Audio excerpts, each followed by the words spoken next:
Kaya mo na si Cornelia. Alam mo ba, mahiwaga at kakaibang kalamansi niya?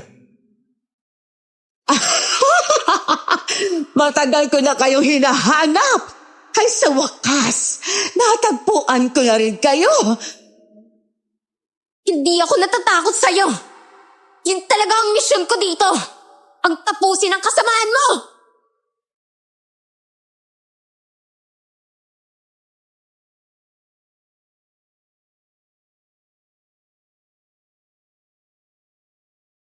Magandang araw sa lahat ng mga tagapakinig ng Dear Esperanza YouTube channel. Ngayon nga, gusto kong ibahagi ang naging karanasan ko sa aming lugar.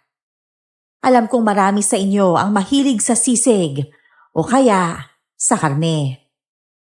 E paano naman kung ang karne pala na kinakain nyo ay karne ng aswang? Kakain pa ba kayo?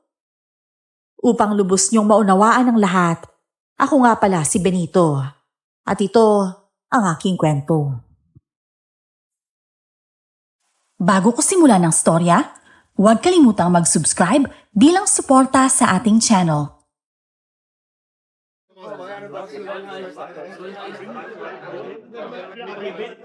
Cornelia, ikaw na naman. Parang kahapon lang nandito ka rin at nagbebenta ng kalamansi. Alam nga namang hindi ako bumalik dito. Nagbebenta nga ako, di ba? Tsaka kasi, ikaw lang naman kasi yung marunong gumamit ng kalamansi ko ng tama. Paano mo nasabi? Maraming bumibili sa'yo sa kabilang kanto ng kalamansi mo ah. Bumibili nga sila, oo. Pero hindi nila alam ang sikreto ko. Aba, mukhang may kakaiba kang sikreto ah. Ikaw rin naman, di ba?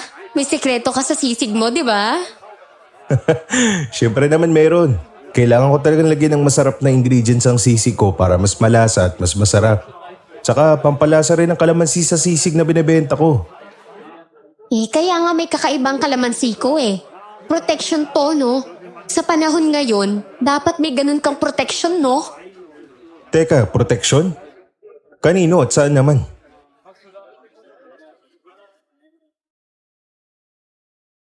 Nung una, akala ko biro lang ang hirit ni Cornelia. Kasi nga, isa lang siyang dayo. Galing siya sa kabilang baryo at nagbebenta dito sa talipapa ng kalamansi. Protection daw. Pero para naman saan? At para kanino? Hindi ko agad pinansin ang sinabi niya. Pero sa totoo lang, ilang araw na akong naiilang sa bagong bukas na bentahan ng karne na pagmamay-ari ni na Aling Beth. Sa tingin ko naman, masarap ang karne nila. Pero nung minsang bumili ako, kakaiba ang lambot niya. Walang litid at walang taba. Parang hindi mo alam kung karne ng baboy ba talaga yon o ibang karne. At higit sa lahat, may amoy na hindi mo maipaliwanag. Mabango, pero nakakakilabot. Simula nang buksan niya yung pwesto, halos kalahati ng suki ko lumipat sa kanya. Hindi ako bitter, pero hindi ko rin matiis na hindi magtaka. Lalo na't gabi-gabi, may nakikita kong anino sa loob ng tindahan niya kahit sarado na. Si Cornelia. Mula nung unang lumapit sa akin, tuwing hapon, bigla na lang siyang sumusulpot sa pwesto ko. Bitbit ang supot ng kalamansi na kulay dilaw sa labas, pero kulay luntian sa loob. Parang hindi rin ordinaryo ang binibenta niyang kalamansi. Tsaka palaging ako ang kinakausap niya.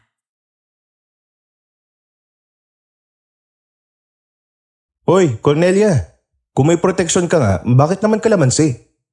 Hindi naman lahat ng protection ang gagaling sa dasal, Benito. Minsan nakukuha din siya sa kalamansi. At bakit kulay dilaw ang balat niyan pero berde sa loob? Mahiwaga ba yung kalamansi yung binibenta mo? Tama ka. Hindi ito basta kalamansi lang. Mahiwaga talaga to. Ayan na, nagsisimula na naman yung pagiging misteryoso mo. Natatakot tuloy ako sa'yo, Cornelia. Benito, seryoso nga ako. Pag pinatakan mo ng kalamansi ko ang karne ni Aling Beth, sigurado akong lalabas ang totoong anyo nito. Lalabas ang totoong anyo? Ano bang sinasabi mo, Cornelia? Ang totoo tungkol sa sa binibenta niyang karne. At hindi ka magugustuhan ng mga taong ayaw mabuking ang ginagawa nila. Teka. Parang mas gumulong isip ko dahil sa sinabi mo eh. Para tuloy akong mahihimatay sa'yo.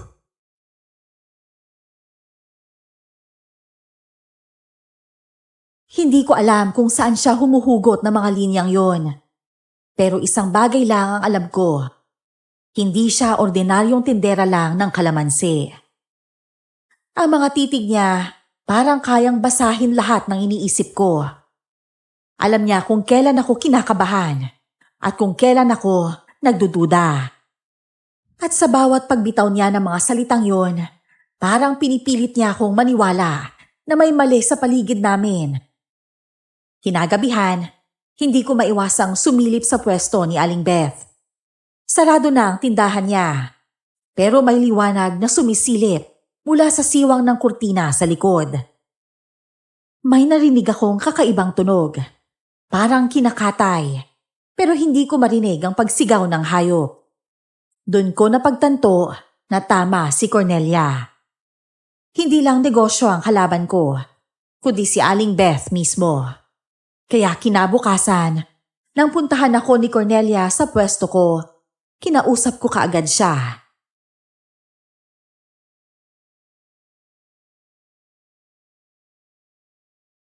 Cornelia, kung may tinatago si Aling Beth, anong gagawin natin? Hindi tayo. Kasi hindi naman ako kasali.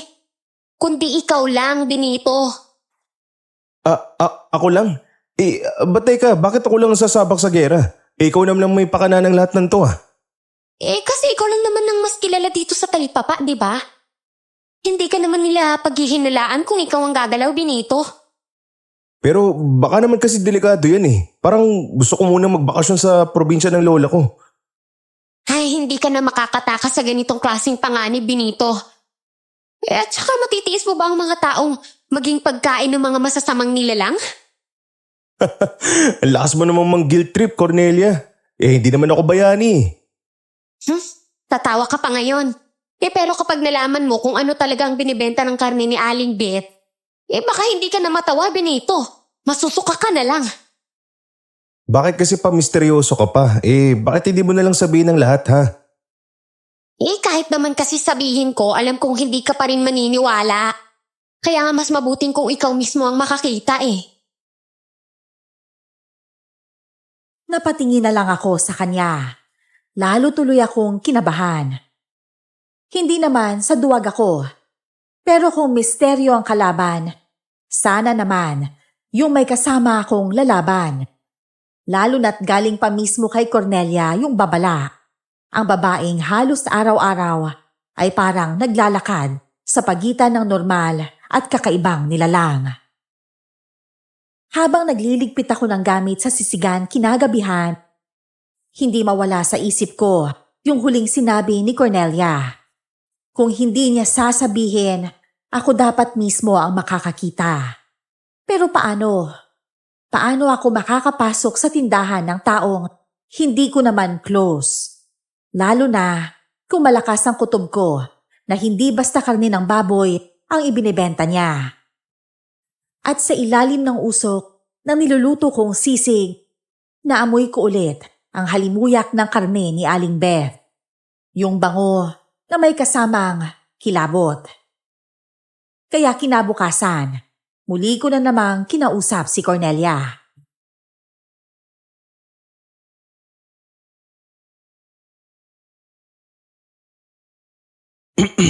Cornelia, anong ibig sabihin nito? Bakit nang ganito tong karne? Sabi ko na nga ba eh. Hindi karne ng baboy yan, Benito. Anong... Huwag mo sabihin, karne to ng tao? Magugulat ka pa ba?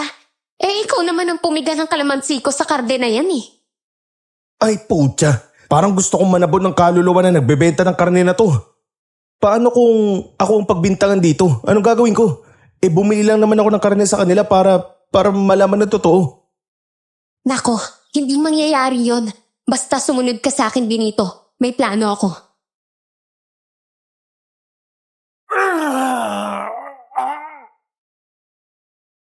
Cornelia, teka, bumagsak yung matanda oh. Diyos ko naman. Diyos ko!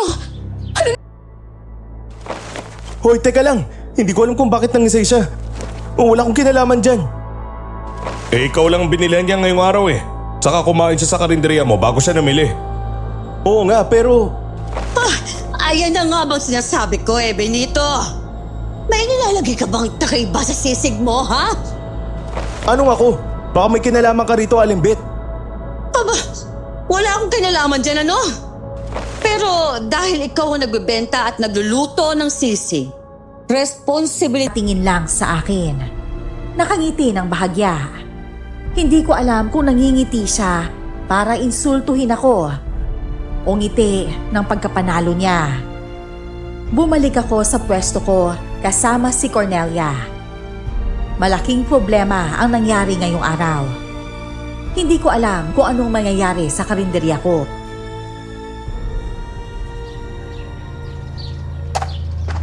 Cornelia, ano bang dapat natin gawin ngayon, ha? Ganito. Una, huwag ka munang lalapit kay Aling Beth ng mag-isa. Tapos, ano yung pangalawa? Tapos yung pangalawa, huwag mong tatanggapin ng kahit anong karne mula sa kanya. Kahit libre niya pa itong ibigay sa'yo. Sino bang tatanggap? Kahit may libreng soft drinks pa, hindi ko pa rin tatanggapin, no? At pangatlo, kailangan natin hanapin kung saan niya kinukuha yung supply ng mga binibenta niyang karne. Kailangan nating magkaroon ng solidong ebidensya. Magiging detective ba tayo, Cornelia? May costume ba tayong susuotin para hindi tayo makilala? Kuya, ano ka ba? Huwag ka nga magbiro ng ganyan. Seryosang usapan natin dito, oh. Kung gusto mong mabura ang pangalan mo sa listahan ng mga pinaghihinalaan, kailangan nating malaman ang sikreto nila. Paano kung mapatunayang tao nga yung karne na binibenta niya? Anong gagawin natin, ha? Ako, maghanda ka. Kasi baka ikaw ang sunod niyang gawing produkto, Benito. Kinilabutan ako sa huling sinabi ni Cornelia. Hindi ako madaling takutin, pero iba yung tonong ginamit niya. Parang hindi na to usapang pangkomedya. Lumalapit na ang panganib sa akin. Sa gitna ng nagkakagulong mga tao sa talipapa, naisip ko na wala na akong pagpipilian. Kailangan kong patunayan na hindi galing sa sisig ko ang dahilan ng pangingisay ng matandang yon. At higit sa lahat, kailangan kong malaman kung saan talaga galing ang karne ni Aling Beth. Hindi na ito basta kompetisyon lang sa negosyo. Parang larong patintero na ang nangyayari. Buhay ang kapalit kapag mali ang galaw mo. Mang Lucio, sigurado ka bang sisig ko lang ang kinain ng lolang yun? Oo, siya pa nga nagkwento kanina na paborito raw niya ang sisig mo. Hindi ba pwedeng may kinain siya sa ibang bahay? O baka sa inyo siya kumain? Aba, mukhang gusto mo pang gawing tanga mga tao rito, ah. At pagbintangan mo pa kami? Hindi ko ganun ang ibig kong sabihin, Aling Beth. Gusto ko lang malinawan sa nangyari dun sa matanda. Benito, kumalma ka lang. Paano ko kakalma? Kung ako ang tinuturo na siyang may kasalanan sa nangyari sa matanda na yun. Kung wala kang tinatago, bakit parang defensive ka yata, ha? Natural, kasi hindi ko alam kung bakit ganun na nangyari kay Lola.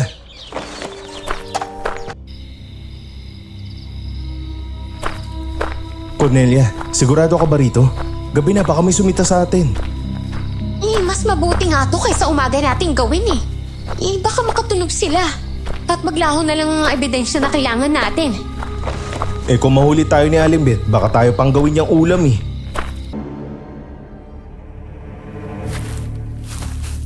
Cornelia, saan ba siya pupunta, ha? Ano pa? Mukhang papasok siya sa iskinita papunta sa lumang bodega. Sa bandang likod. Bodega? Hindi ba sarado na yun mula pa noong bagyo? Oo nga eh. Yun din ang pinagtataka ko eh. Kakaiba talaga ang kilos niya, Benito. Pag tinatago siya. Dapat natin siyang makuha na ng ebidensya, Cornelia. Kung hindi, ako na naman ang dudumugi ng mga tao. Mag-focus ka muna, Benito. Baka bigla siyang maglaho eh. Di wala rin tayong mapapala. Ayun na siya oh. Pumasok na siya sa gate. Nako. Sundan na natin siya sa loob bago pa sumara. Cornelia, may aso sa loob oh. Baka kumahol yan mamaya mabulilyaso pa yung plano natin. Huwag ka mag-alala, Benito. May dala akong karne para sa mga asong yan. Talagang kinakabahan ako ng mga panahong yon. Kaya naman, parang gusto ko na lang umuwi at magtago sa ilalim ng mesa ng sisigan ko. Bilib ako kay Cornelia dahil ang tapang-tapang niya. Habang papalapit kami sa gate, naamoy ko na agad ang matinding amoy ng karne. Pero hindi ito amoy ng niluluto. Sariwang-sariwa pa. Naaamoy ko pa ang dugo. Nakakasuka, pero may parte sa akin na gustong malaman ang pinagmumula nito. Sa gilid ng bodega, may maliit na siwang sa dingding na gawa sa yero. Sumilip kami doon ni Cornelia. At doon, halos mahulog ako sa kinatatayuan ko.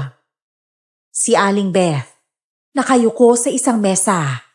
Hinihiwa ang laman. At sigurado ako, hindi yun baboy. Ang balat niya ay kakaiba. Kung hindi ako nagkakamali, pwedeng karni nga yun ng tao.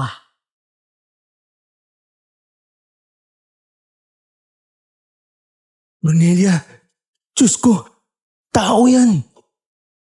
Kaya nga kita dinala dito para makita mo mismo kung anong klaseng karne yan. Paano kung makita niya tayo dito? Baka isama niya tayo sa kakatayin niya. Diyos ko, huwag naman sana. Hindi niya tayo pwedeng makita. Kailangan natin siyang maunahan. Maunahan? Saan? Kunin natin yung laman ng sako niya, Benito. Ako lang bang kukuha nun? Hindi mo ko sasamahan, Cornelia. Oo, kailangan mo yung gawin, Benito. Dahil buhay mo ang nakataya dito, no? At buhay mo rin, Cornelia. Huwag mong kalimutan yun. Ay nako, matagal na akong sanay sa ganitong bagay, Benito. Ikaw, alam kong bago pa lang to sa'yo Pakiramdam ko, bawat segundo sa loob ng bodega ay parang oras sa akin. Hindi ako sigurado kung kaya ko pang manatili sa amoy at sa tanawin na nasa harapan ko. Pero isang bagay ang malinaw sa akin. Si Cornelia. Hindi ito ang unang beses na ginawa niya ito. Parang kabisado niya na ang lahat, pati galaw ni Aling Beth. Hinila niya ako palayo bago pa kami mapansin ng ginang. Bago kami umalis, tumingin siya sa akin at tumango. At nang gabing yon, alam kong hindi pa tapos ang laban. Hindi lang para sa pangalan ko, kundi para sa buong talipapa. Sinabi ko sa kanya na hindi ko na muna kukunin ang sako na naglalaman ng karne. Baka may iba pang paraan para makakuha ko noon. Kinabukasan nga, nagpunta sa karinderya ko si Munching, ang kaibigan kong bakla.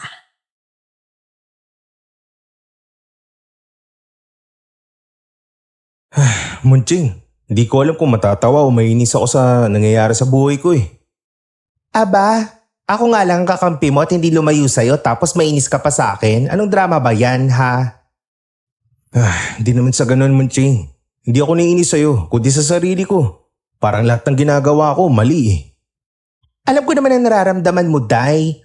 Kasi, Day, nakakatakot din ng chismis Mabilis kumalat. Lalo na't kusong sirain ang pagkabuhay mo na sisig. Oo, at ikaw naman. Paano mo nalaman na nangyari sa akin? Hindi ka naman mahilig sa chismis. Pakaakala mo lang yon. Pero ang totoo kasi niyan, apo ako ni Lolo Espe, no? Alam ko lahat na nangyayari dito sa palengke. Si Lolo ang mas chismoso sa aming dalawa. Munching, nabalita mo na ba yung kakaibang karne na binibenta dito sa palengke, no? Day, kung gaano kabango sa umaga, ganun kabaho pagdating sa gabi. Naintindihan mo ba ibig kong sabihin? Ang talinhaga mo naman Pero teka, si Cornelia. Ay, isa pa nga pala yan si Cornelia. Pansin ko lang ha, lagi siyang nandito tuwing hapon. At halos isang oras lang ang tinatagal niya. May tinatago kaya siya, Benito? Ano sa tingin mo? Hayaan mo si Cornelia. Mabait naman siya eh.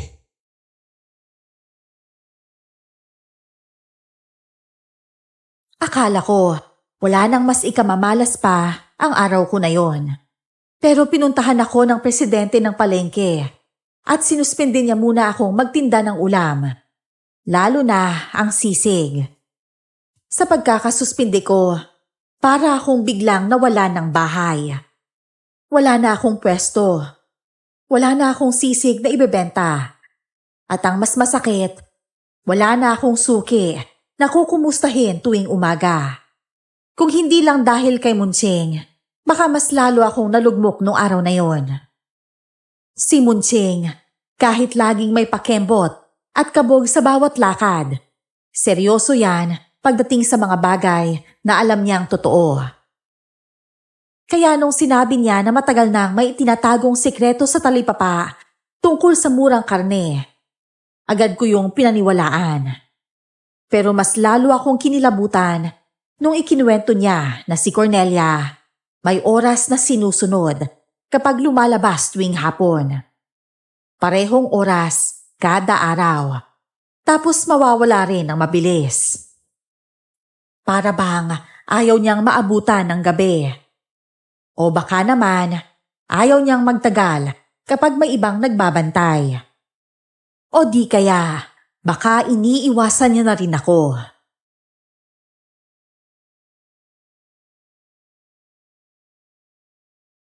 Munching, may connection kaya yung oras ni Cornelia sa karne na binibenta ni Aling Bet? Posible yan, Benito. Kasi kung ako yung tatanungin, parang nagmamatsyag yan si Cornelia kay Aling Bet eh. Parang nga siyang spy, hindi ba? Tsaka alam kong gusto lang niya akong tulungan. Ay, hindi siya pwede maging spy, no? Ang mga spy gwapo at hindi nagtitinda ng kalamansi sa talipapa. Hayaan mo na si Cornelia. Alam mo ba, mahiwaga at kakaibang kalamansi niya? Pwede rin, pero mukha siyang taga-probinsya na may misyon dito sa baryo natin. Ano sa tingin mo? Paano kung ang misyon niya ay ibunyag ang baho ni Aling Bet? Eh di makakabalik na ako sa pwesto ko. Oo nga no, pero teka nga lang Benito. Type ka ba ni Cornelia kaya kanya tinutulungan? Anong type ang pinagsasabi mo dyan? Naku, tigilan mo nga ako, Munching. Hoy, Day. Baka naman type mo si Cornelia, ha? Ako ang dapat na unang makakaalam.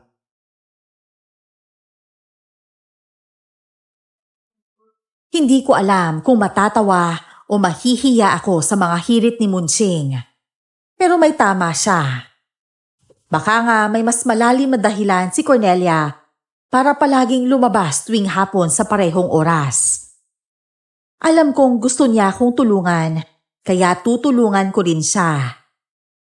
Hindi ko maalis sa isip ko yung itsura niya habang pinapanood namin si Aling Beth nung gabing sinundan namin ito. Para bang sanay na sanay siya sa ganung gawain na parang alam na niya ang bawat susunod na galaw.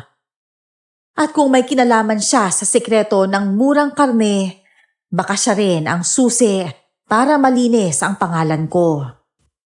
Pero paano ko siya kakausapin ngayon kung bawal pa akong pumasok sa palengke?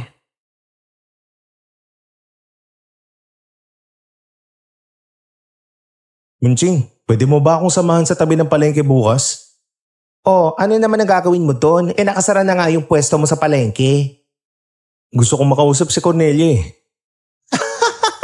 Tay, parang stalker ka na ni Cornelia niya na. Alam mo, nararamdaman ko talaga may gusto ka sa kanya. Wala nga akong gusto sa kanya. Kailangan ko lang talagang mag-imbestiga. Ay sus, Day, pareho lang yon. Nag-iimbestiga ka para makita mo siya, di ba? Ay nako, ewan ko nga sa'yo, Munching. Ang dami mo namang napapansin. May problema pa nga ako eh. Oo na nga. Pero kung mahuli tayo, iiwan kita at sasabihin kong hindi kita kilala ha. Wow, ang galing. Ganyan talagang tunay na kaibigan no, nang iiwan. Oo, kaibigan tayong dalawa pero hindi ibig sabihin na sasama ako sa'yo sa kulungan no. Mag-isa ka doon.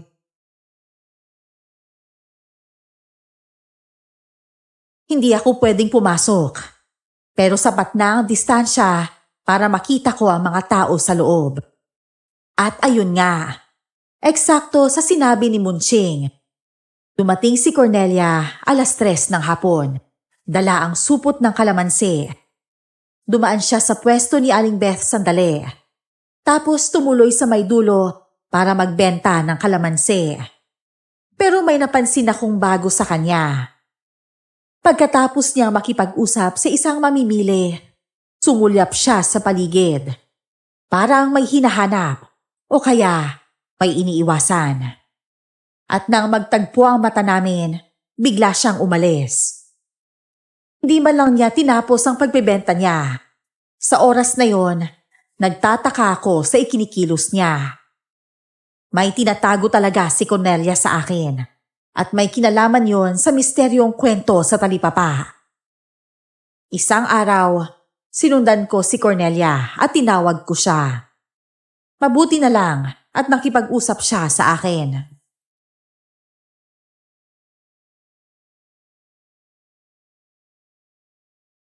Cornelia, kung ayaw mong tulungan ako, malalagot ako sa mga tao rito.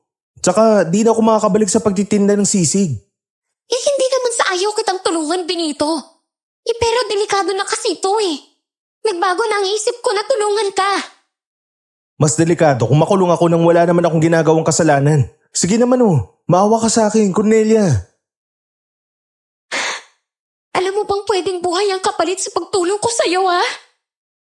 Kung buhay lang din ang kapalit, mas mabuti na lumaban ako. Kahit pa ako maging kabayaran. Ay, sige. Kung mapilit ka talaga. Pero kailangan mong makita ang totoo, Benito. Totoo? Ano totoo, Cornelia?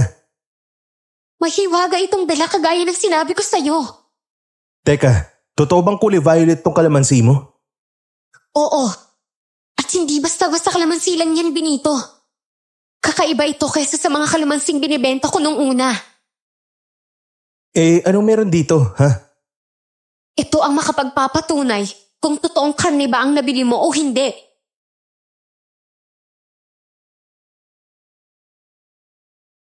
Pagkatapos niyang sabihin yon, parang biglang lumamig ang hangin sa paligid namin. Doon niya ikinuwento na ang kalamansi niya ay galing sa isang mahiwagang puno sa bundok. Punong tinatambayan ng mga lamang lupa. Katulad ng engkantong hindi pumapatay pero nagbibigay ng babala. Sabi ni Cornelia, ang katas ng kalamansing yon ay parang lie detector ng karne. Kapag violet ang kulay, ibig sabihin, hindi ito normal na karne. Pwedeng galing yon sa tao. At kung pula na parang dugo naman, ibig sabihin galing sa awok. Hindi ko alam kung matatawa ako o manginginig sa takot. Pero nang pisilin niya ang kalamansi sa sisig ko, hindi ito nagpalit ng kulay. Nang ilipat niya sa karne na binili ni Munching kay Aling Beth, mas matingkad pa sa dugo ang lumabas na kulay. Parang biglang sumikip ang dibdib ko dahil sa nalaman.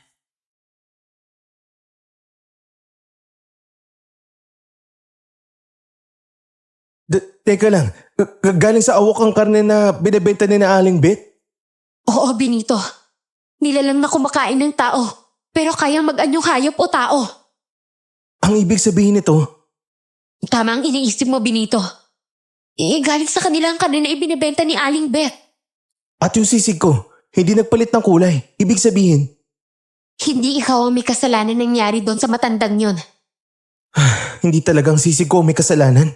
Salamat naman sa Diyos. Hindi nga, Benito.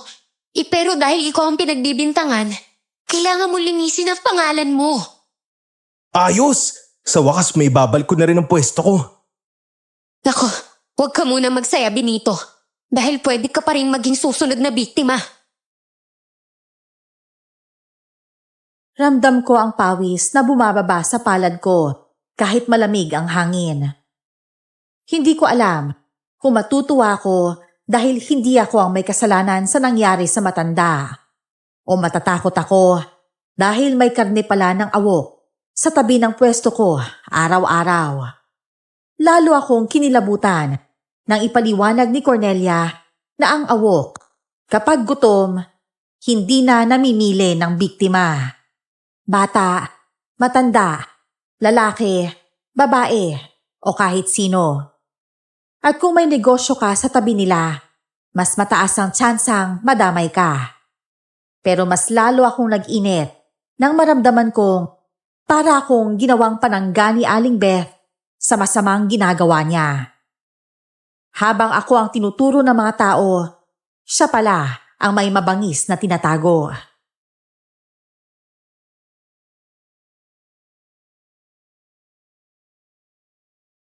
Cornelia, paano natin mapapatunayan na isang awok nga ang karne na binibenta ni na Aling Beth? Hindi natin yan basta-basta mapapatunayan eh. Hindi nakikita ng normal na mga mata ang tunay nilang anyo. May alam ka bang plano, Cornelia? Ganito, kakailanganin natin kumuha ng kulay gintong bunga ng puno ng kalamansi, Benito. Anong puno, Cornelia? Ang punong pinanggalingan ng mahiwaga kalamansi. Makakatulong yun sa atin. Akit tayo sa bundok, ganun ba? Hindi, lalangoy tayo papunta sa bundok. Ay, syempre aakyat tayo dun at kailangan natin yung gawin bago pa lumipas ang 3 araw. Bakit 3 araw lang? Ang bilis naman, Cornelia. Ay, kasi sa ika-4, gutom na ang mga awok niyan. Kailangan natin makakuha ng solidong ebidensya para hindi ka pagdudahan pa ng mga tao. Wala na akong nagawa, kundi ang pumayag sa sinabi ni Cornelia. Hindi ako naniniwala sa kwento noon, pero ngayon, para bang ako mismo ang isinusulat sa isang kwento na ayaw ko sanang mangyari. Ang bundok na sinasabi ni Cornelia ay hindi basta naakyat ng ordinaryong tao. May bantay doon at hindi tao ang bantay. Hindi rin hayop, kundi isang lamang lupa. Ang nilalang na tanging may pahintulot na mga engkanto ang pwedeng makadaan doon at doon daw namin makikita ang puno ng kalamansi para mapabagsak si Aling Beth. At sa totoo lang, kahit takot ako, may konting parte sa akin na gustong makita kung gaano kalalim ang mundong hindi ko alam na nag-e-exist pala. Isinama ko si Munching sa pagpunta sa bundok. Sigurado ka na talaga sa gagawin natin, Cornelia? Kung gusto mo mabuhay pa ng matagal, Benito, sumama ka na lang sa akin. Huwag ka na maraming tanong. Ay, Diyos ko. Bakit ba sumasama pa ako sa mga ganito? Alam ko mabait akong kaibigan pero hindi ko na kaya iti. Munching, napag-usapan na natin to, di ba? Tsaka gusto mo bang mauna sa menu ng awok? Di wow, ang bait mo talaga, Benito. Ikaw ang pinakamabait na kaibigan sa buong mundo. Salamat sa papuri mo, ah. Stoy, tumahimik na kayong dalawa, pwede ba? Baka marinig pa kayo ng mga kakaibang nila lang eh. May storbo sila, kayo rin, sige. Ano bang maririnig nila? Away namin ni Benito? Magiging referee ba sila, ha? Hindi ang boses natin ang maririnig nila, kundi ang tibok ng puso mo na parang kulintang. Ano pa? Ayun na, naririnig ko na mga bantay. Habang paakyat kami, ramdam ko na parang kumakapal ang hangin. Yung ilaw galing sa buwan, natatakpan ng mga ulap na para bang sinadya yun. Sa bawat hakbang, nararamdaman kong may nakatingin sa amin mula sa mga puno. Pero nung nilingon ko, wala namang tao. Si Cornelia, sanay na siya sa dinaraanan namin. Hindi siya nahirapang maglakad. Di rin siya nadadapa o kaya hinihingal. Samantalang ako at si Munching parang bagong recruit sa army. Sabi niya, malapit na kami sa unang bantay ng puno ng kalamansi. Hindi ko alam kung anong itsura ng bantay na yon. Pero base sa tono ni Cornelia, mas mabuti na sigurong hindi ko malaman. Baka himatayin pa ako. Malaking problema yon.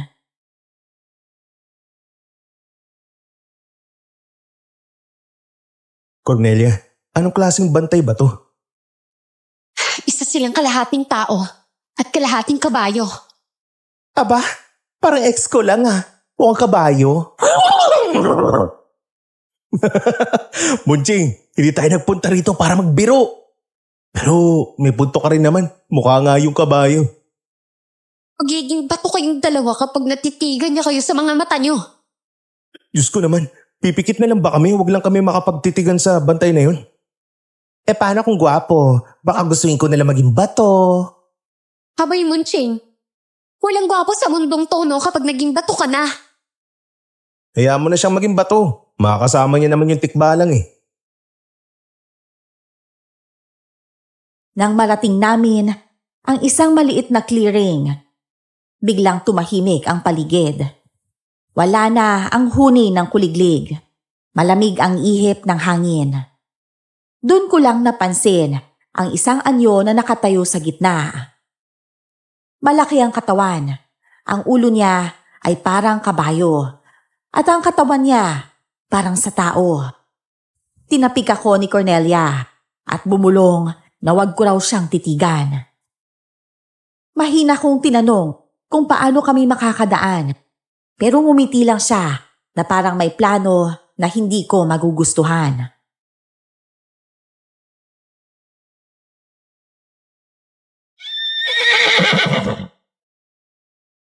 Cornelia, anong plano mo? Ganito, ihahagis ko ng kalamansi sa kanya. Kapag lumayo siya, tatakbo tayo. Ay, para eksena sa pelikula. Ang husay naman ng plano mo. Wala na bang iba?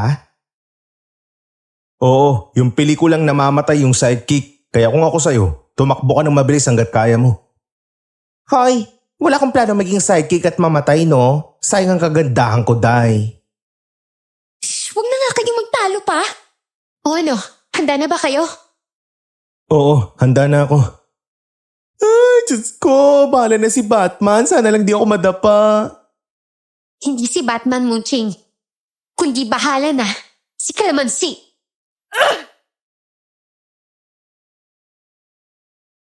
Itinapon ni Cornelia ang kalamansi at lumabas ang katas nito sa lupa. Para bang nasunog ang paligid kung saan ito tumama. At yung nilalang sa gitna, umurong. Hindi ko alam kung dahil sa takot o dahil sa galit. Pero kinuha namin ang pagkakataong yon para kumaripas ng takbo. Hindi ko na alam kung saan ko dinadampot ang lakas ko. Basta ang alam ko, hindi ako pwedeng mahuli. Sa likod namin, naririnig ko ang parang pagsirit ng hangin na may halong bulong, mabilis at malamig. At dun ko lang napagtanto kung ganito ang unang bantay, paano pa kaya yung puno mismo? Parang gusto ko na lang makulong kesa mamatay para lang mapuntahan ang puno ng kalamansi. Ilang sandali pa, nakarating na nga kami sa mahiwagang puno. Cornelia, yan na ba yung puno ng kalamansi? Oo, Benito. Uy, teka, huwag mo nga hawakan yan ha. Ay, ang ganda naman ng puno na yan. Pwede ko na bang dalhin yan? Munching, pwede bang manahimik ka muna ha? Dapat maging seryoso tayo ngayon. Nako, yan ang puno ng kalamansing pumapatay. Okay, na-turn off na ako bigla. Hindi na siya maganda sa paningin ko. Paano natin kukunin ang kailangan natin? Mag-ingat kayo. May bantay ang punong yan. At hindi siya katulad nung kanina. Ay nako, sana naman hindi na tayo tumakbo katulad ng kanina, nakakapagod Munching, mag-focus ka. Pakinggan mo yung paligid mo. Habang papalapit kami, kitang-kita ko kung bakit tinawag ni Cornelia na delikado ang punong to.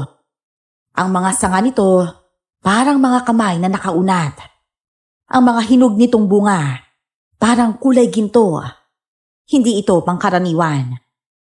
Sa paligid, may nakabantay na mga mababangis na hayop. Pero mas lalo akong kinilabutan nang makita ko ang bantay niya. Isang nilalang na kasing taas ng puno. Ang balat niya parang pinagsamang kahoy at balat ng tao. May mata siya sa dibdib na kumikislap tuwing tumitingin sa amin.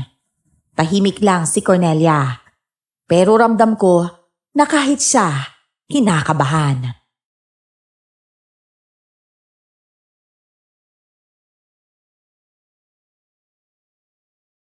Cornelia, anong klaseng nilalang yan? Yan ang nagbabantay sa puno ng kalamansi.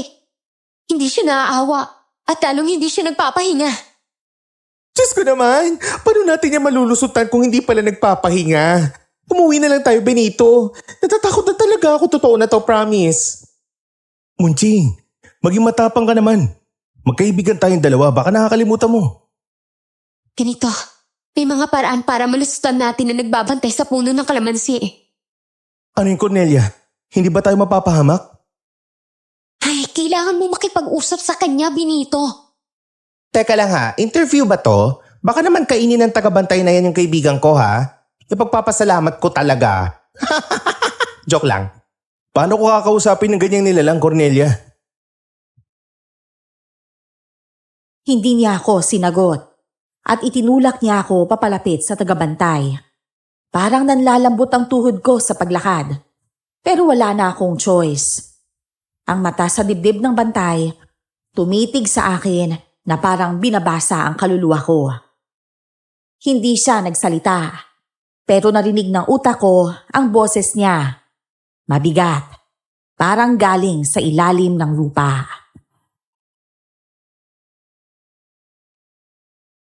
Tinanong niya kung bakit ko gustong kumuha ng bunga. At doon ko napagtanto, hindi lang basta prutas ang nakataya dito, kundi kung anong kapalit ang kaya kong ibigay. Gusto ko lang malaman kung sino gumagamit ng karne ng awok. May kapalit ang hinihingi niya, Benito. Wala akong maibibigay na kapalit kundi ang sarili ko.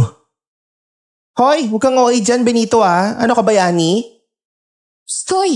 Huwag ka nga maingay. Kapalit ng katotohanan. Iiwan mo ang isang alaala na mahalaga sa'yo. Yan ang sabi ng tagabantay. Ikaw na magdesisyon tungkol sa bagay niyan, Benito. Kinilabutan ako sa sinabi niya. Alaala. Paano kung kunin niya ang alaala ko kay nanay? O yung huling tawanan namin ni Munching sa tindahan? Pero naalala ko rin kung gaano kadelikado ang nangyayari sa talipapa. Kaya tumango ako rito. Biglang lumapit ang bantay at inilagay ang kamay niya sa ulo ko. Parang sinabuyan ng yelo ang utak ko. May narinig akong tawa at isang alaala ang tuluyang nawala sa akin. Hindi ko alam kung anong alaala yon, pero ramdam kong may kulang na sa loob ko.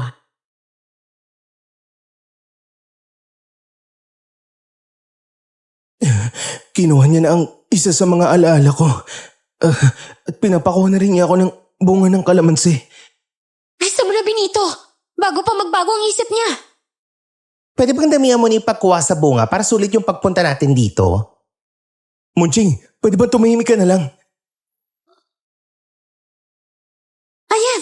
Sige na, bilisan mo na kumuha ng bunga. Parang mabigat ang isang kalamansi lang ah. Mahiwaga nga yan, diba? Kung mahiwaga ang dinibenta ko, mas mahiwaga ang bunga ng kalamansi na yan. Lalo na ang Ito na kulit nga, yung kumukuha na ako. bunga. Ilang sandali pa, bumaba na kami ng bundok na parang may dalang bomba. Ramdam ko ang init at bigat ng kalamansi sa kamay ko. Talagang mahiwaga nga ang kalamansing to. Sana lang talaga matulungan kami nito para mahuli na ang nagbebenta ng karne ng awok.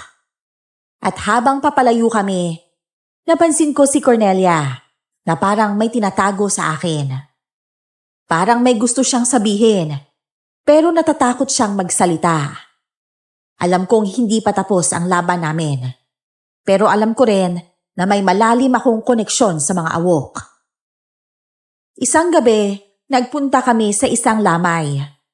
Namatay ang isa sa kapitbahay namin. Doon namin gagawin ang plano namin para malaman ang sikreto ni Aling Beth. Nakita din namin siya sa lamay.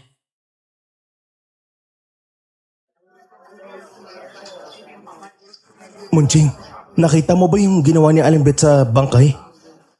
Oo, parang binubulungan niya yung patay sa kabaong. Nakakatakot naman siya. Bumubulong siya ng isang ritual. Bakit parang nakita kong umiti yung bangkay kanina? Baka happy siya kasi nakita niya si Aling Beth. BFF yata sila dati eh. Hoy, hindi nakakatuwa ang biro mo, Monching ah. Masama ang kutob ko sa kanila. Maaring isang awok si Aling Beth. Ay, may naalala ko noon. Palaging kinukwento ni Lolo yung tungkol sa alamat ng baryong to. Pero akala ko kwentong panakot lang sa amin eh. Sa tingin ko totoo yun. Anong sabi sa alamat? Na may pamilya nagbebenta ng karne ng awok para mangyanggaw.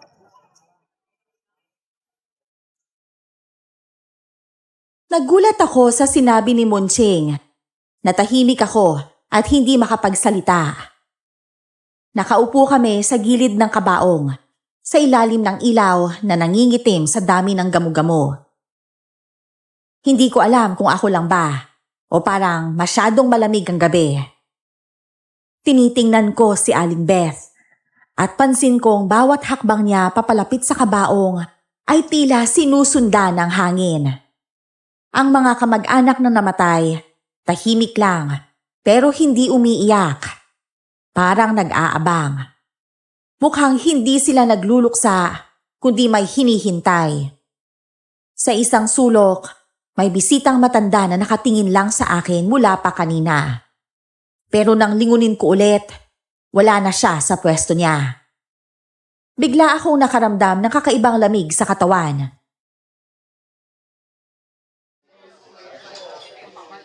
Cornelia, bakit parang ang tagal mo nang kilala ang mga awok? Kasi, tagal na silang may utang sa akin.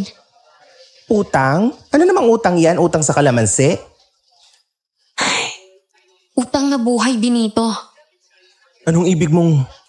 Mamaya ko na ikukwento sa'yo. Delikado kapag narinig nila ang sasabihin ko eh. So anong plano natin ngayon? Huwag muna tayong gumawa ng eksena dito. Dala na natin ng maiwagang kalamansi, kaya hindi nila tayo basa-basa malalapitan. Pero kailangan nating makita kung saan nila dinala ang karne. At kung paano nila kinukuha ang mga awok para gawing karne. At paano natin gagawin yun nang hindi nila tayo nararamdaman? Kailangan lang nating lumaban. Hindi na ito oras para magtago tayo. Habang iniisip ko ang sinabi ni Cornelia, kumakabog ang dibdib ko. Buhay ang utang nila. Ibig sabihin, may ginawa ang awok sa kanya. Sa kabilang dulo ng lamay, napansin ko ang isang batang lalaki na lumapit sa kabaong. Nakangiti siya, parang kinakausap ang bangkay. Nang umalis siya, nakita kong may iniwan siyang maliit na supot sa tabi ng labi ng patay. At kahit madilim, alam kong hindi basta candy o pagkain ang laman nun.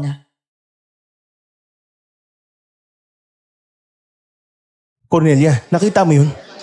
Oo, hindi pagkain yun. Kung hindi isang pain. Pain para naman kanino? Di para sa susunod na magiging biktima nila. Munching, huwag kang lalapit sa kabaong, baka ikaw ang maging biktima. Hoy, ako pa ba? Hindi ko masigmurang amoy ng formalin eh. Lalapit pa ako sa patay.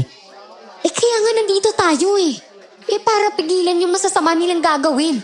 Kaya magsihanda kayo. Pero paano kung mahuli tayo? Maghahanda nga tayo, di ba? Kahit na anong mangyari, lalaban tayo. Ganon. Gusto mo kagatin din natin yung mga asong na yan? Nakakatawa sana yung banat ni Munching, pero seryoso si Cornelia at kinakabahan naman ako. Hindi ko alam kung anong mga mangyayari. Pero habang tumatagal, ramdam kong may mga matang nakatingin sa amin mula sa dilim. Hindi ko alam kung guni-guni lang dahil sa mga kwento ni Munching o totoo talagang sinusubaybayan na kami ng pamilyang awok. At kung totoo nga, Baka hindi kami makalabas ng lamay na to ng buhay.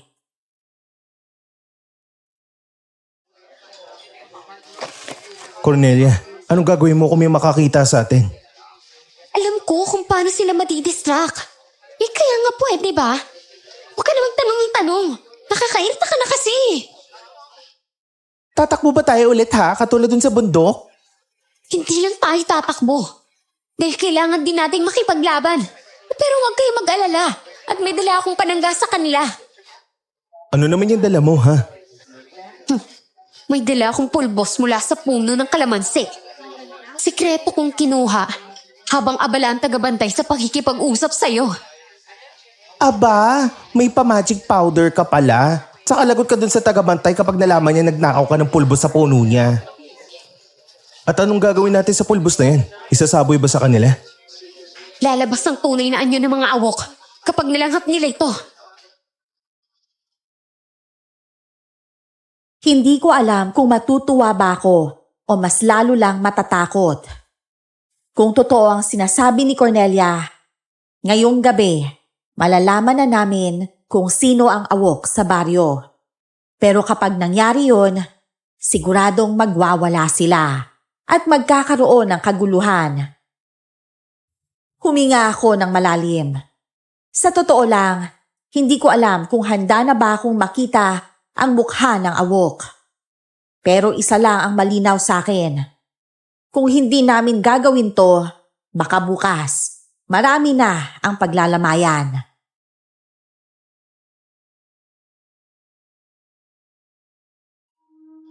Cornelia, ngayon na ba talaga natin to gagawin, ha? May oras pa para umatras, Benito. Kaya kung hindi ka pa handang lumaban, kailangan na nating umalis ngayon din. Kung atras tayo, ibig sabihin tatakbo tayo pa uwi? At iiwan si Aling Bet na magpatuloy sa kanyang masamang ginagawa? Hindi pwede yun. Kaya nga kailangan na nating kumilos bago pa matapos ang lamay. At paano kung may sumugod sa atin? Ako nang bahala, Munching. Basta gawin mo na yung plano mo. Sige, pero kapag nagsimula na, huwag na kayong umatras kahit anong makita nyo. Tumayo si Cornelia. Parang walang pakialam na maraming matang nakatingin sa kanya. Nilapitan niya ang kabaong. Parang isa lang siyang normal na nakikiramay. Pero alam naming tatlo na may dahilan ang pagpunta namin dito. Binuksan niya ang maliit na supot na dala niya. Kinuha niya ang pulbos at dahan-dahang ikinalat sa paligid ng kabaong. Para lang siyang nag-aalay ng insenso.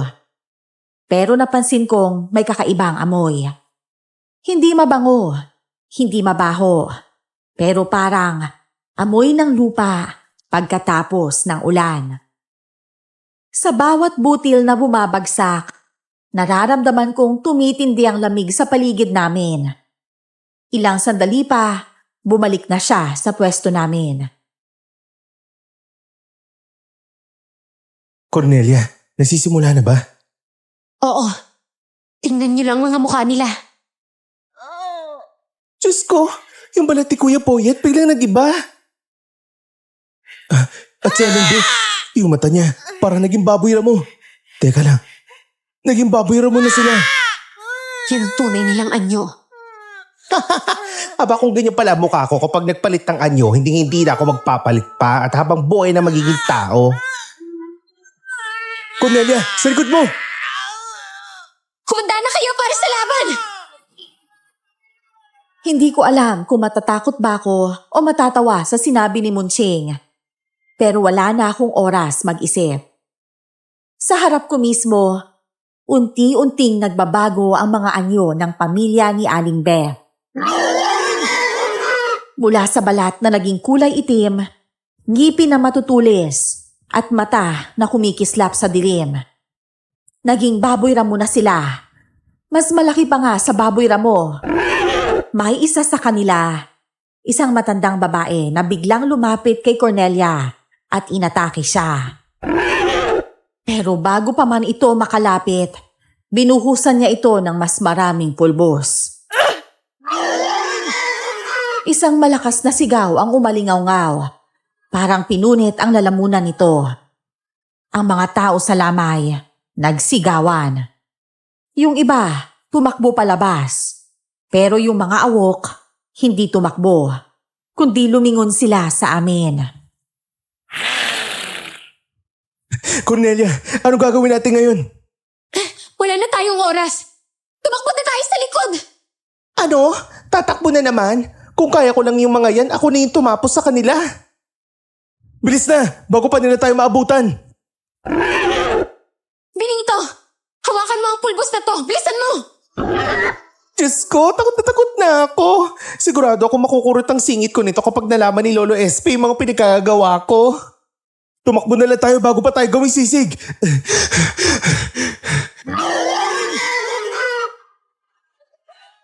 Nagkagulo ang lamay. Ang mga natitirang tao, naguunahan palabas. Habang kami ni Munching at Cornelia, pilit hinahawi ang mga upuan at mesa para makadaan sa likod. Pero naririnig ko ang mga yabag ng mga awok. Mabilis, mabigat, at parang lumilindol sa lupa. Hawak ko ang pulbos at ramdam ko ang init nito sa palad ko. Parang may sariling buhay. Hindi ko alam kung makakaligtas kami ngayong gabi. At sana nga lang, hindi kami masali sa menu bukas. Nasa bahay na kami nang may dumating na hindi namin inaasahang bisita.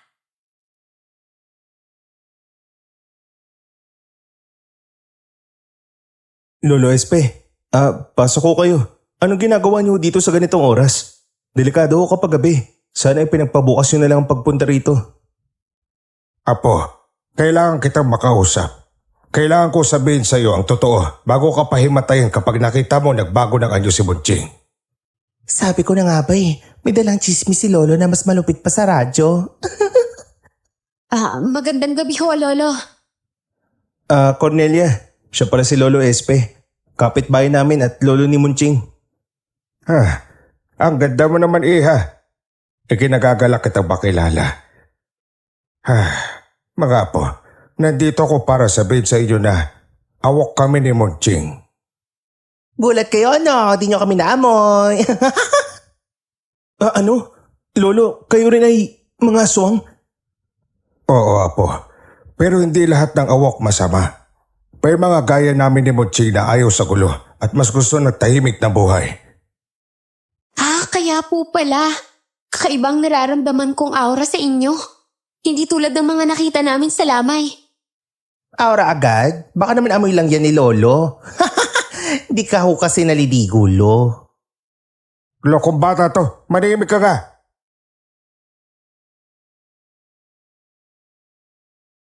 Ramdam ko ang bigat ng bawat salita ni Lolo SP. Parang unti-unti kong nakikita ang ibang mukha ng mundo. Isang mundo na hindi puro halimaw ang nasa dilim, kundi mga nilalang na gusto ring mabuhay ng tahimik. Pero bago pa ako makapag-isip ng maayos, may malamig na hangin na dumampi sa balat ko.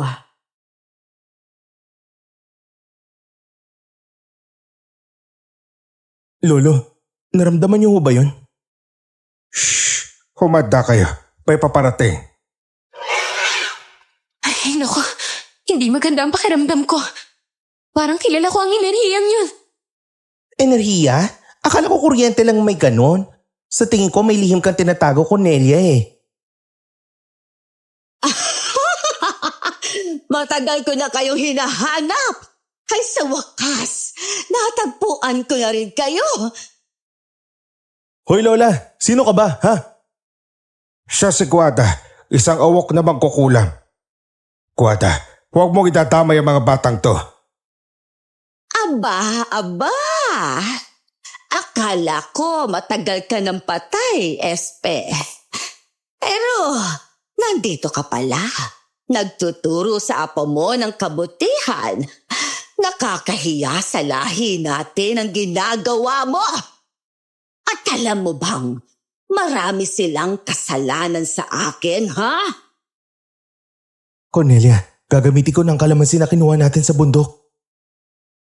Huwag muna. Gagamitin natin yan sa tamang paraan. Siya ang ina ni Aling Beth. at pinuno ng mga awok.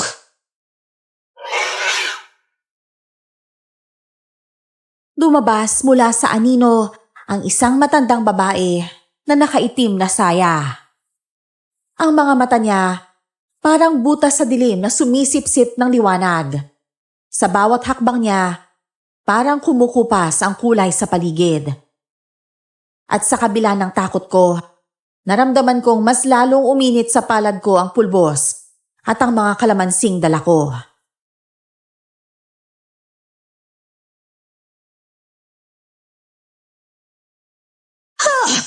Ang tapang nyo! Ikaw, Esper, kailangan mo ba talaga kaming kalabanin, ha? Kami ang kauri mo, kaya dapat sa amin ka pumanig. Hindi ko kauri ang mga pumapatay ng inosenteng tao. Ano ba gusto niyo sa amin, ha? Sinira na nga ng anak niyo ang negosyo ko. Gusto ko lang na kapayapaan. Pero kapayapaan sa paraang ako ang magdidikta. At kayo, mga sagabal sa plano namin. Hindi kami papayag na patuloy kayong pumatay ng mga awok para lang gawin yung karne at makapangyangaw. Oo nga naman, ang daming gulay dyan, ba't di na lang kayo mag-insaladang talong ha? Saka marami ka rin ng hayop, may baboy, kambing at baka naman. Yun na lang sana binenta nyo. Makulit ka rin, ano? Pero tignan natin kung matutuwa ka pa mamaya. Sinabi ko na sa inyo, gagawin namin katulad namin ang mga tao. At ako ang mamumuno sa inyo. Guada, umalis ka na bago pa ako mawalan ng pasensya sa'yo. Lolo, baka kailangan na natin gawin yung plano ni Cornelia. Tumingin si Cornelia sa akin. Tapos, tiningnan niya ang basket kung nasaan nakalagay ang kalamansi. Mas pinalakas niya ito gamit ang dasal at pulbos na galing sa punong binabantayan ng mga diwata. Ang sabi niya, ang katas nito kapag naihalo sa pagkain ng awok, sisirain ang anyo nila hanggang sa matunaw. Benito, simulan na natin. Sige, hawakan mo to. Ako na maghahanda ng karne. Uy, teka lang, kaninong karne yan ha? Baka karne ng awok yan, Diyos ko, ayong kainin ng kauri ko. Manok to, baliw ka talaga. Hindi tayo pumapatay ng tao ng mabubuting awok. Bilisan nyo at baka dumami pa ang mga kasama niya mamaya. Ano to? Ipagluluto niyo ako, ha? Papatayin niyo na ba ako?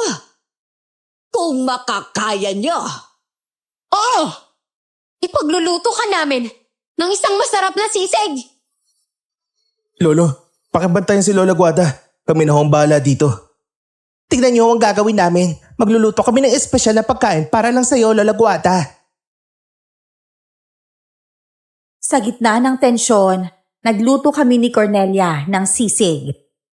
Pero hindi ito basta sisig lang dahil nilagyan namin ng katas ng kalamansi mula sa mahiwagang puno ng kalamansi. Hinaluan ng pulbos na parang kumikislap kapag natatamaan ng apoy. Habang hinahalo ko ang karne, naaamoy ko ang kakaibang amoy na kumakalat sa paligid. Cornelia, handa ka na ba? Oo! Ilagay mo na sa plato ang sisig. Guada, kumain ka. Subukan mo lang ang sisig na yan. Akala niyo'y mapapakain niyo ako niyan. Ha? Diyan kayo nagkakamali. Alam nyo, nagfi-feeling pa rin kayo kahit malapit na kayong matay, Chi. Kaya sige na ho, kumain na kayo. Hindi ko yan kakainin. Kung titikman mo yan, sasama na kami sa'yo, Guada. At ikaw lang ang susundin namin. Talaga? Totoo yung sinasabi mo, ha, Espe? Sasama ka na sa amin at gagawa ka na rin ng masama? Oo, Guada. Patunayan mo muna na gagawin mo ang lahat. Mapabalik mo lang kami sa lahi natin. O sige, isang tikim lang ang gagawin ko. Okay, sige ho. sabihin nyo sa amin ang lasa ha. Feeling ko kasi lasang karma yan eh. May isa pang lasa yan. Lasa ng hustisya.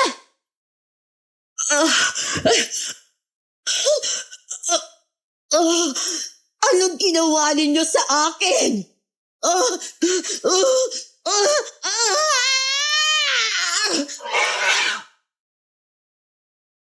Cornelia, bilis! Kumuha ka pa ng mga kalamansi. Baka bumalik yung dalawang kasama niya. Nakahanda na ang mga kalamansi sa mesa. Pero Benito, naririnig mo ba yun? Yun na nga sinasabi ko eh. Para may humahampas ng pinto sa labas. Hindi pinto yun. Naririnig ko na ang mabibigat nilang yabag. Nararamdaman ko rin ho ang galit nila, Lolo Espe. Mukhang nalaman na nila ang nangyayari kay Lola Guada. Paano kung mas marami sila? Kakayanan ba natin silang talunin? Abay, di marami tayong kalamansi dito. Ibigay natin lahat sa kanila. Gawin natin silang sisig na awok. Humanda na kayo. Isang hampas na lang. Pakatuluyan na bumigay ang pinto natin. Siya nga pala. Kaya hindi tinatablan ng kalamansi sina Lolo Espe at Munching. Kahit na nga ba mga awok din sila. Kasi nararamdaman ng kalamansi na may mabubuti silang puso. Mabuti naman kung ganun. Cornelia, hawakan mo to kutsilyo. Munching, bitpitin mo yung isang supot ng kalamansi. Okay, handang-handa na akong lumaban. Benito! Lumabas ka riyan kung ayaw mong gibayin ko ang bahay mo! Wala na kayong ligtas ngayon. Ipaghihiganti namin ang ginawa niyo kay Nanay Guada. Ipaghihiganti? Di ba nga kayo tong una ng biktima ng mga inosenteng tao at awok? Hoy, Aling Beth! Bumalik ka na nga lang sa lungga mo! Bago ka pa tuluyang mapayat dito! Cornelia, ang mas mabuti pa, huwag ka magsalita kung ayaw mong mapunit yung bibig mo. Abay, punitin nyo na lang ho yung pagmumukha mo. Mas makikinabang pa ang lahat. Hindi niyo alam kung sinong binabangga ninyo! Mapatayin ko kayong lahat!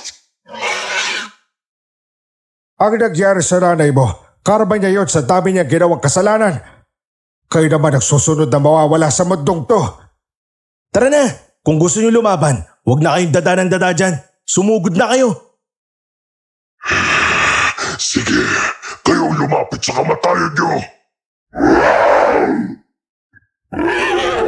Cornelia, sa kaliwa mo! Nakita ko na! Eto sa'yo! Lolo Espe, hawakan niyo ho to. Iikot ako sa likod ni Mang Lucio. Gamitin mo ang buo mong lakas, Munching. Galingan mo, anak. Ako na bahala sa harap. Mang Lucio, humanda ka sa akin. Ano tong tatas na to? Espesyal na katas yan, Mang Lucio. Galing sa punong hindi mo pwedeng lapitan. Kahit sa panaginip mo. Lucio, umatras ka muna! Mukhang malakas ang kalamansing ginagamit nila! Atras kayo? Abay, mas maganda sana kung pasulungan gawin nyo para sabay-sabay na kayong mamatay. Cornelia, ibigay mo sa akin ang natitirang pulbos. Bilis! Eto! Saluhin mo! Hindi pa tapos to, Benito. Babalikan namin kayo at tuluyang papatayin. Oo, hindi pa tapos ang laban natin hanggat hindi pa kayo bumabagsak. Cornelia! Ikaw ang nagdala ng kalamansi na yan sa baryong ito. Kaya magbabayad ang dayong tulad mo. Hindi ako natatakot sa'yo. Yun talaga ang misyon ko dito. Ang tapusin ang kasamaan mo. Tama na ang satsat. Ano, lalaban pa ba kayo o atras na muna kayo, ha? Handang-handa pa naman ako makapaglaban ngayon. Munching, sugurin nyo na sila. Sabay-sabay tayong sumugod sa mga halimaw na yan. Sabay kaming sumugod ni Cornelia, hawak ang kutsilyo at isang kalamansi. Sinabuyan ko ng pulbos si Mang Lucio. At sa pagdikit nito sa balat niya, umusok at umalingasawang amoy na parang nabulok na karne.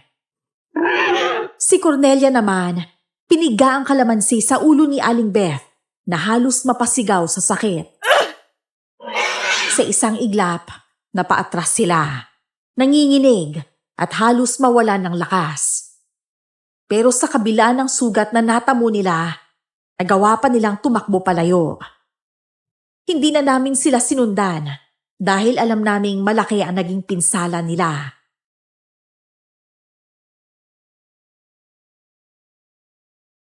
Hayaan muna natin silang makatakas. Sugutan naman sila eh. Ay, oo nga eh. Gusto ko munang magpahinga. At napagod ako sa pakikipaglaban. Sige, pero sigurado ako babalikan nila tayo. At pag bumalik sila, dapat mas handa na tayo. Hindi tayo pwede magpatalo. Oo naman ho, Lolo. Sa susunod, hindi na natin sila hayaang makatakas pa. Tama ka. Sa susunod, tatapusin na natin sila. Dapat na nating ihanda mahiwagang kalamansi para gamitin sa kanila. Oo, pati mantika. Hindi pwedeng kulang sa Ricardo. Kailangan din natin ng lakas ng loob, mga apo. Yan ang pinakamatinding sangkap para matalo niyo ang mga masasamang awok na yun.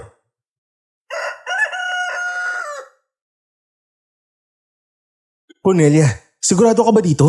Pag ginawa natin to, hindi na tayo dapat umatras. Ayos nga sa akin ang walang atrasan kaysa magpanggap tayong walang alam sa nangyayari. Aba, huwag niyo ko isama sa drama niyo Pero oo, game ako. Anak na tinapa, kalamansi test sa harap ng mga tao. Mukhang ayos din yan para malaman nila ang katotohanan. Yun nga ang punto ko, Lolo. Para matapos ang kasinungalingan ng mga awok na yun. Tingnan mo yung mga namimili oh.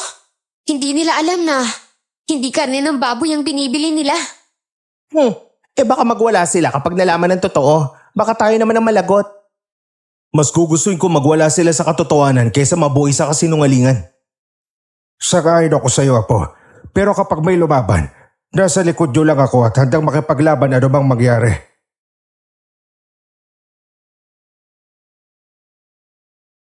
Hawak ko ang basket ng kalamansi. Ramdam ko ang bigat. Hindi lang ng bunga, kundi ng desisyon na ginawa namin. Sa gitna ng talipapa, pinapalibutan kami ng mga mamimili at tinderong walang kaalam-alam sa mga nangyayari. Ang init ng araw ay parang dumagdag sa tensyon. Ang plano, papatakan namin ng katas ng kalamansi ang karne ng baboy at karne ng awok na galing sa panindang binibenta. Simple, pero delikado. Alam naming malalaman agad ni na Aling Beth at Mang Lucio ang gagawin namin.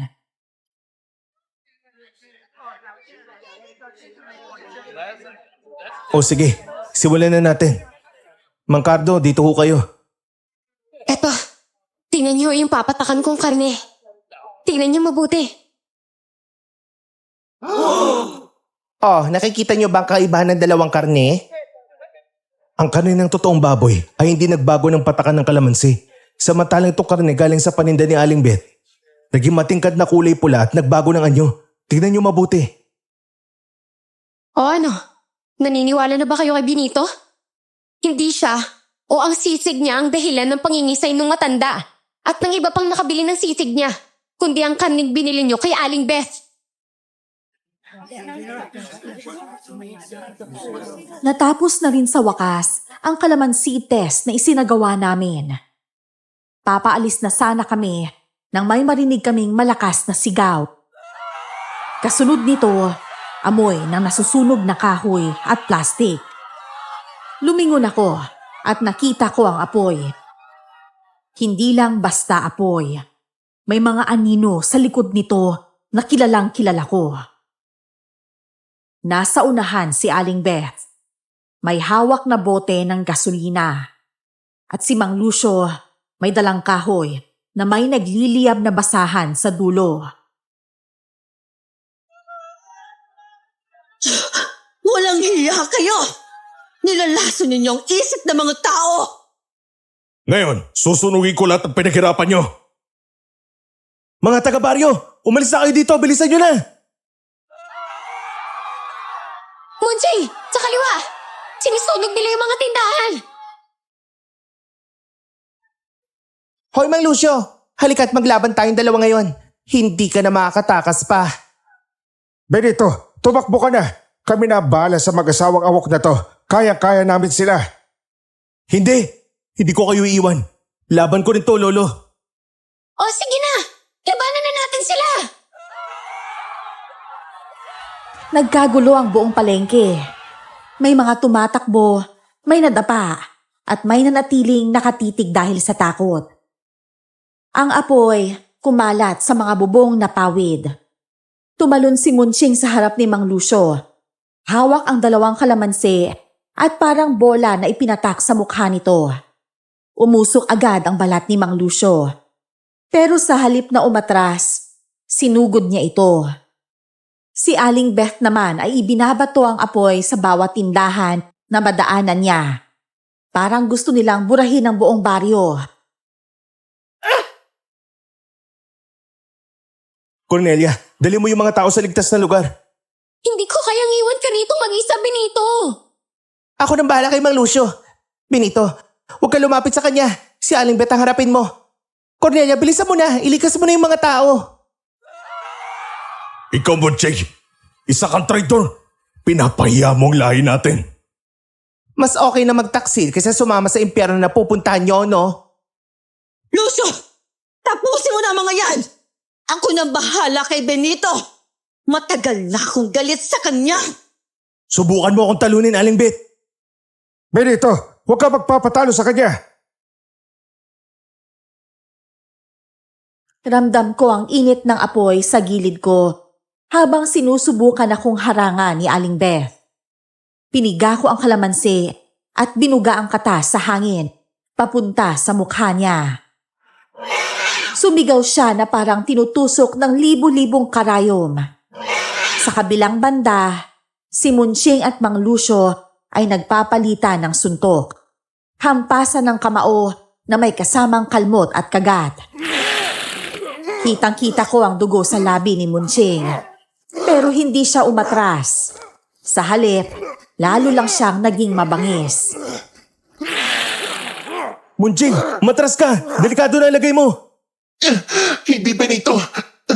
Ako dapat humarang sa kanya. Hindi ako aatras kahit na masira ang beauty ko. Benito, tumutulong na yung ibang namimili at may-ari ng pwesto para apulayin ang apoy. Hindi niyo ako mapipigilan. Magiging awok kayong lahat. Mapipigilan kita. Kahit kaluluwa ko pa maging kapalit. Lucio! Umalis na muna tayo! Huwag niyo silang patakasin. Ito na ang kanila magiging katapusan. Benito, baka mamatay si Munching. Ayaw kong mawala ng apo. At doon ko nakita ang isang malakas na suntok mula kay Munching na tumama sa sentido ni Mang Lucio. Dahilan para matumba ito sa gitna ng nasusunog na tarp. Ngunit bago pa namin siya mahawakan, tinulungan ito ni Aling Beth at naglaho silang parang usok at tinangay ng hangin. Sa wakas, wala na rin sila. Naiwan kaming lahat, hinihingal at pawisan. Patuloy na nilalamon ng apoy ang paligid. Sa wakas, tuluyan na ring naglaho ang mag-asawa. Nilamon sila ng katas ng kaalaman. Tiningnan ko si Munching at mabilis ko siyang nilapitan dahil sugatan siya at halos himatayin. Kailangan ko na siyang gamutin. Pagkatapos kong gamutin ang kaibigan ko, sinunod ko namang gamutin si Cornelia.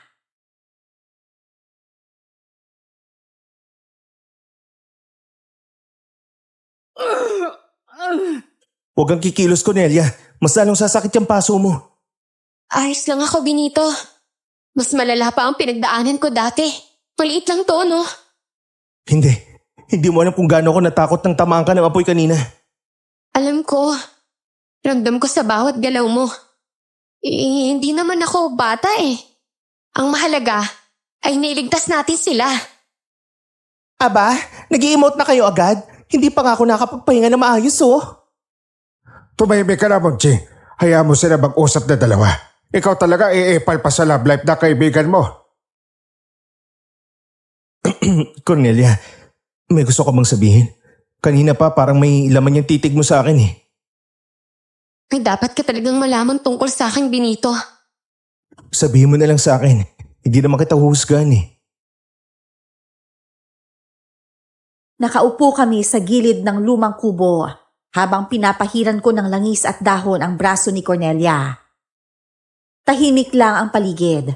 Wala nang ingay sa palengke. Wala na ring takot ng sunog o sigaw ng awok. Ang tanging naririnig ko lang ay ang mabagal niyang paghinga at ang tibok ng puso ko na parang gusto nang tumalon palabas sa dibdib ko. Kita ko sa mga mata niya na hindi ito simpleng kwento lang. Benito, hindi ako isang tao. Ha? Anong ibig mo sabihin? Aba, alam ko na yan. Wala kang hikaw sa tenga kaya malamang alien ka. Ano ba, Monching? Seryoso ako, no? Isa akong tagapangalaga ng puno ng kalamansi. Isa akong diwata. Isa kang diwata? Kaya pala iba ang pakiramdam ko sa'yo. Isa ka palang diwata. Dati, nakatira ako sa kagubatan ng mga diwata. Pero, sinira yun ng mga awok. Pinasabog nila ang lupa, sinunog ang mga puno, at pinatay ang mga kasamahan ko. Kaya ka napunta rito? Oo, ipinatapon ako sa mundo ng mga tao. At ibinili nila sa akin na kapag natalo ang mga awok, makakabalik na ako sa amin. Bigla akong natigilan sa paglagay ng gamot sa sugat niya. Parang mas tumindi ang bigat ng bawat salita niya. Naalala ko lahat ng nangyari. Ang bawat laban, ang bawat patak ng kalamansi na ginamit naming panlaban. Lahat pala yun, konektado sa kanya. Hindi lang pala siya basta kasama. Siya pala ang mismong dahilan kung bakit kami nagkaroon ng lakas laban sa mga awok.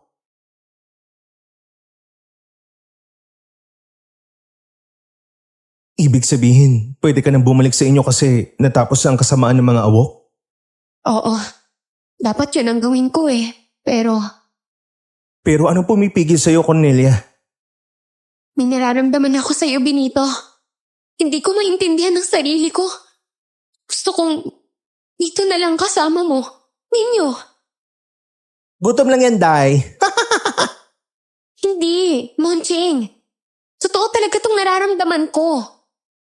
Huwag mo nang pasahin si Benito kung hindi mo kaya manatili dito, Cornelia. Mananatili ho ako rito, Lolo Espe. Dahil sa pagmamahal ko kay Benito. Sa mundo ng mga diwata, bawal yon. Pero tatanggapin ko ang magiging kaparusahan ko. Cornelia, Aba, parang teleserye naman yung love story nyo. Ay, naku, sana ako rin. Kaya nga maging lalaki ka na. Nako, yan ang hindi mangyari, Lolo.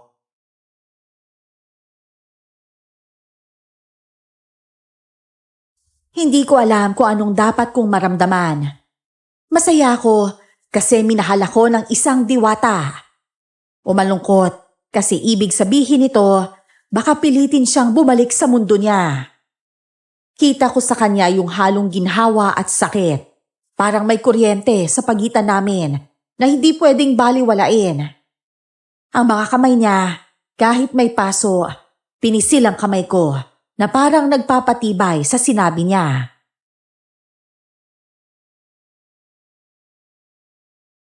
alam mo, Cornelia, kahit bumalik ka sa mundo mo, hindi mawawala ang pagmamahal ko sa'yo. Ayoko namang maparusahan ka dahil lang gusto mo manatili dito sa mundo namin. Kaya nga mahirap ang gagawin kong desisyon May utang din naman na buhay ang mga awok sa amin. Utang na buhay? Oo, ang mga awok. May utang na mga buhay sa kagubatan namin. Bawat kalamansi na pumapatay sa kanila, galing sa punong ninakawan nila ng buhay. Kaya pala parang may sumpa sa balat nila kapag natamaan ng katas ng kalamansi. Ibig sabihin, ang laban natin, hindi lang para sa atin. Dahil kasama na ang mga inosenteng awok na kinitil ang buhay. Oo, Lolo Espe. Pero ngayon, hindi ko alam kung kaya ko pa bang umalis dito. Siguro, May dahilan kung bakit hindi ka pa sinusundo ng mga kasama mong diwata.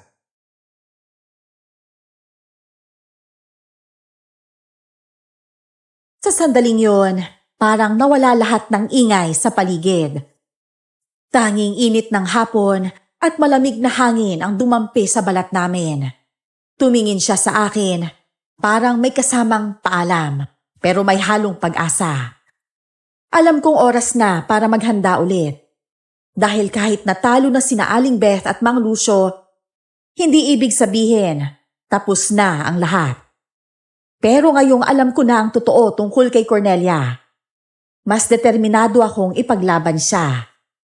Kahit saan pa siya galing, kahit kanino pa siya nakatali, mapapasa akin pa rin siya. At hindi na nga bumalik pa si Cornelia sa mundo nila at nanatili siya sa tabi ko. Samantalang si Munching naman ay nagtatrabaho na sa karinderya ko. Siya ang tagahugas ko.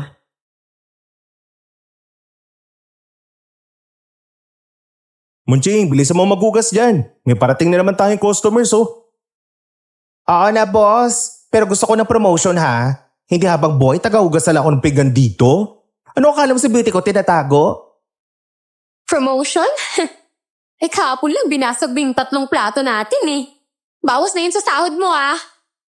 Hoy, subukan mo lang, Benito. Tsaka sinusubukan ko lang kung durable nga yung mga plato mo. Kompleto pa rin ang kaaway mo. Talo ka na sa laban na po. O Cornelia, yung bagong batch ng sisig, ready na ba? Ready na. Fresh kalamansi galing sa puno ko. Kaya siguradong walang lusot ang karne ng aswang dito. Aba, legal na ngayon ng kalamansi powers mo, ha? Pero pinahirapan mo pa kami umakyat ng bundok. Kailangan nyo naman talagang maghirap, no? At ngayon, wala nang awok na haharang sa ating karinderya.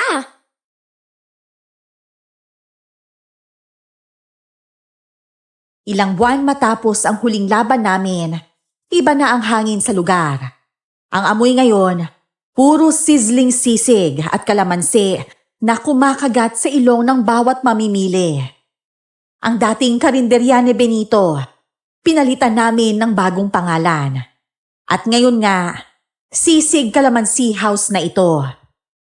At oo, kami ang tanging sisigan na may panlaban sa kadiliman gamit ang aming mahiwagang kalamansi. Napatingin si Cornelia sa akin. Yung tingin na parang nagsasabi na kahit saan pa siya galing, dito na ang tahanan niya. Pinili niyang maging tao, kapalit ng lahat ng kaalaman na iniwan niya sa kagubatan. Pero alam kong kahit wala na ang kapangyarihan niya, mas malakas naman siya ngayon dahil may dahilan na siyang lumaban at may pamilya na siyang uuwian. Alam mo Cornelia, hindi lang ito sisigan para sa akin. Alam ko, Benito. Ito na yung panibagong laban natin. Pero ito, kakaiba. Dahil babalik-balikan ang sarap ng sisig. Saka dito panalo palagi ang sisigan natin. Panalong panalo talaga. Eh kahapon, nilibre mo lahat ng awak na tropa mo na. Lolo naman, binuking mo naman ako eh. Basta magkasama tayo, walang tatalo sa atin. Lagi niyo yung tatandaan. Nagkakasama tayo. At pamilya tayong lahat. Sige na nga, balik na ako sa paghugas bago magalit yung pangit kong boss. Ang gwapo ko kaya. Nagkatawanan kaming lahat. Halatang nakatingin ako sa paligid. Napangiti ako. Ngayon nga, nagluluto ako ng sizzling sa kawali. Naririnig ko ang tawanan ng mga suki. Naaamoy ko ang bango ng kalamansi sa hangin. Alam kong tapos na ang kadiliman. Isang pamilya kami, isang tahanan, at isang sisigan na walang kapantay. Sa huli, ito pala ang tunay na panalo. Makalipas pa ang ilang buwan, nagpakasal na rin kami ni Cornelia. Siyempre, may basbas na mga tiwata. Hanggang dito na lang ang aking kwento. Maraming salamat sa pakikinig nyo. Sana may natutunan kayo sa ibinahagi kong karanasan sa inyo.